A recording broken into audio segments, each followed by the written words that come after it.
Hi, this is Scott from Scott Shop Media. Today is Monday, September 21st, and this is what is happening on the mountain. Quick overview, recap the events of the weekends and what you can look forward to today and the rest of the week. Currently, there are three Caltrans projects scheduled on the mountain. Uh, Two of them are overnight tonight, just one of them during the day today, and that's on State Route 138, just below the Crestline Bridge, where they're doing some landscaping. And of course, State Route 38 remains closed. I think from the bottom past Bryant, they're just letting residents in only. But for residents that are allowed to return, the 38 is closed from Big Bear still. So if you're up in the Big Bear area and you are a resident of Forest Falls or Mountain Home Village, you'll have to come up from the 38. Weather is going to be nice this week. There is some smoke and haze forecasted for today. I think that's probably more likely going to happen later in the week, possibly on Wednesday, as we see this low pressure system move out of the area. But we should have some winds, 5 to 10 miles an hour, gusting to 20 to keep the smoke out of the area. So we'll keep an eye on that. The Eldorado Fire is holding at 22,576 acres. There was no gain overnight last night, and the containment still holds at 59%. We should see that number increase significantly this week, especially if this wind and weather cooperates. There were 11 crimes reported over the mountain over the weekend on the mountaintop. There is currently one scheduled outage by Southern California Edison, and multiple outages due to fire damage affecting a little over 1,000 customers today. And no word when that power is to be restored, but crews are, as soon as it's safe for them to get in there, they will get in there and get the power restored just as quickly as they can. And lastly, 9 new COVID-19 cases reported on the mountain over the weekend as well. So that was a brief overview. If you'd like more details, stick around.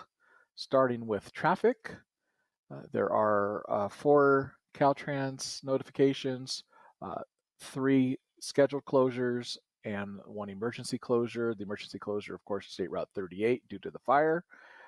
2 of the scheduled closures are occurring overnight tonight. The ongoing miscellaneous work down here at the bottom of the 330 overnight. There'll be detours to get you around the closures. And of course, slow for the cone zone while you're there. Also overnight, we over here on the backside on the 138, they are doing a restriping project. So it's not closed. You'll just be down to 1 lane if your travels take you up or down the 138 tonight after 8 o'clock. And then the only daytime work going on right now is over here below the Crestline Bridge between Lower Bonnie Canyon or Bonnie Wee and Juniper Via. You're down to 1 lane at times as Caltrans does some landscape work on both sides of the road. I'm not quite sure what kind of landscaping we're getting, but I'm sure it will look nice. Weather, we have a nice week forecasted. Highs will be in the 70s across the mountain all week long. Slight winds, 5 to 10 miles an hour, onshore flow, gusting maybe to 20 at times, especially in the later afternoons.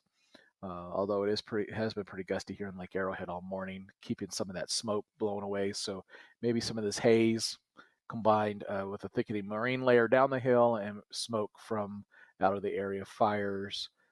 You certainly could see smoke and smell it still, but that's supposed to clear out now. I believe on Wednesday, and it's the Weather Service isn't forecasting it, but I believe on Wednesday we do see a change in wind direction.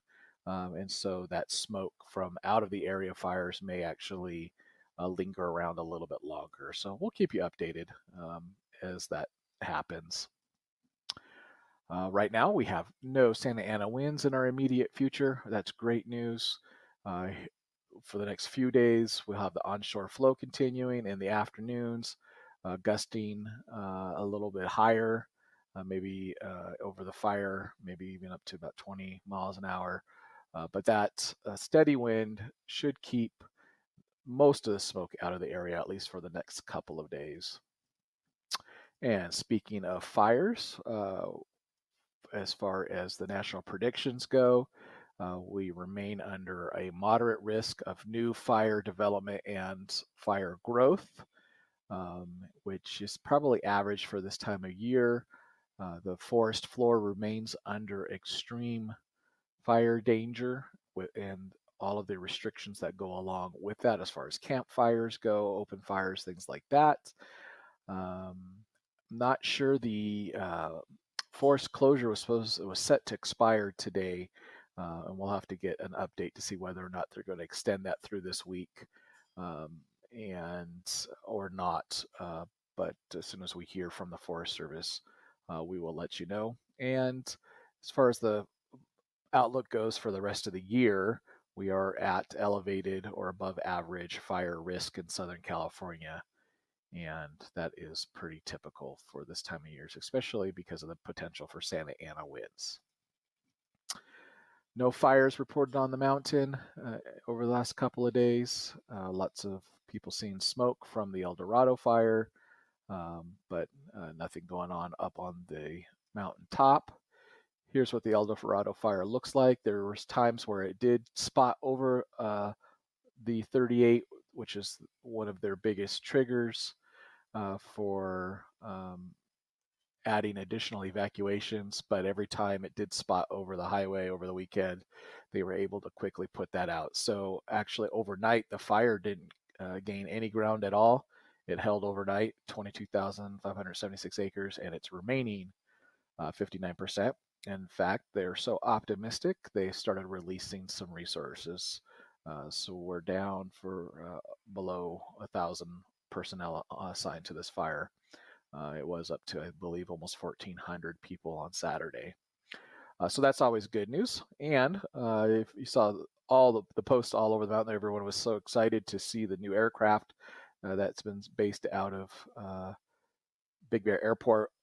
They're single engine air tankers, or seats they call them, but they're amphibious. They actually land on water and they pick up water from, so they were dipping out of the lake, and three of them in unison would pick up water from the lake, come and drop it on the fire, pick it up from the lake, drop it on the fire. So a lot of people in the Big Bear Valley and even all the way over to Running Springs, that was the route that they were taking, were able to see that air show over the weekend.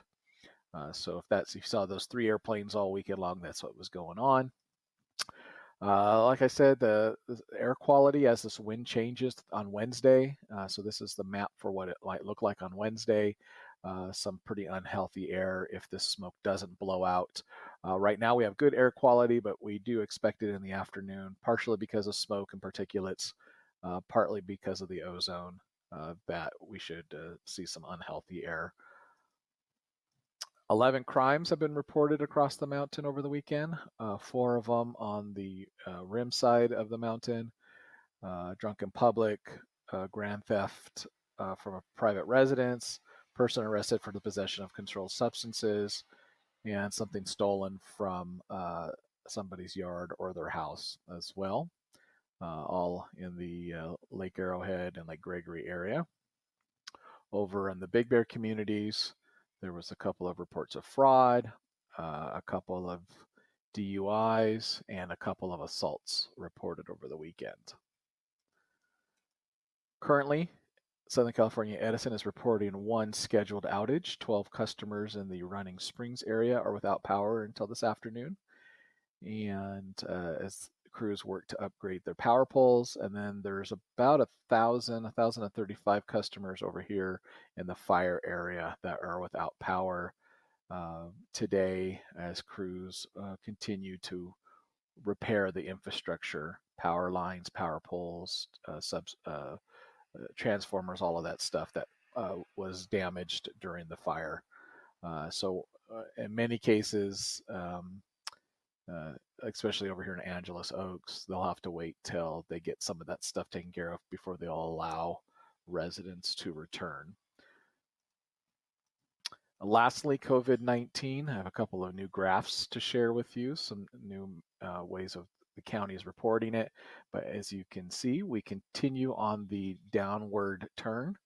which is great news. We're not over yet by any stretch of the imagination, but our average of new confirmed cases, our average is about the same as it was way back here in May.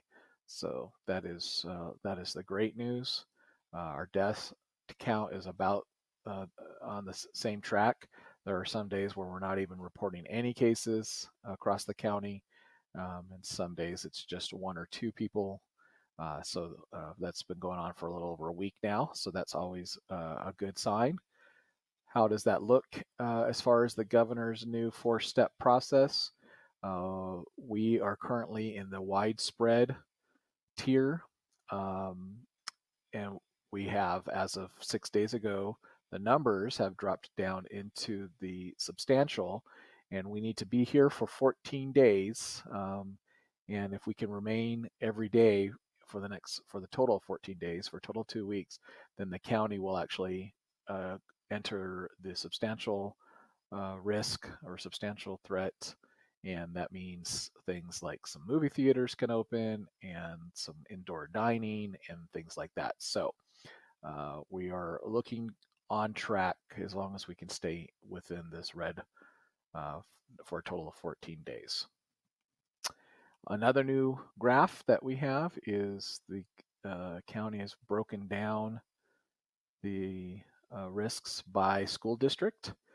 So you can see over here in the RIM school district, we are in a minimal risk. This week, last week, we were at a marginal or moderate risk. So this is good news. Hopefully, the RIM communities will keep the number of confirmed cases down. This will be one of the matrices that the county uses to determine when schools will be allowed to reopen. And then over here in the Bear Valley Unified School District, it was a little bit of the opposite. A little bit of a minor surge last week. They were in the minimal risk, and this week they're in the moderate risk. So we'll have to see how that goes. But my guess is that this will drop down to minimal risk again next week. But we will definitely keep you posted. Right. So there were 9 new cases reported over the weekend. It's a little early to report today's numbers, but as of yesterday, Angeles Oaks had 2 cases, 1 new case in Big Bear City, bringing the total to 41, 3 new cases in Big Bear Lake, bringing the total to 56. Blue Jay has 12, Cedar Glen 7, a few new cases in Crestline, bringing their total to 72. Fawnskin has 2, Forest Falls 7, 1 in Green Valley Lake. 1 new case in Lake Arrowhead, bringing the total to 31, 4 in Rim Forest, 26, 1 new case for Running Springs, 12 in Sugarloaf, and 11 in Twin Peaks. How does that break down? 120 cases in Bear Valley, 164 in the Rim communities, bringing the total to 284, and an incident rate of about 0.56, which again is significantly better than the 2.4 over here in San Bernardino County, the 2.0 in California, and the 2.0 countrywide. So that's all that I have for today.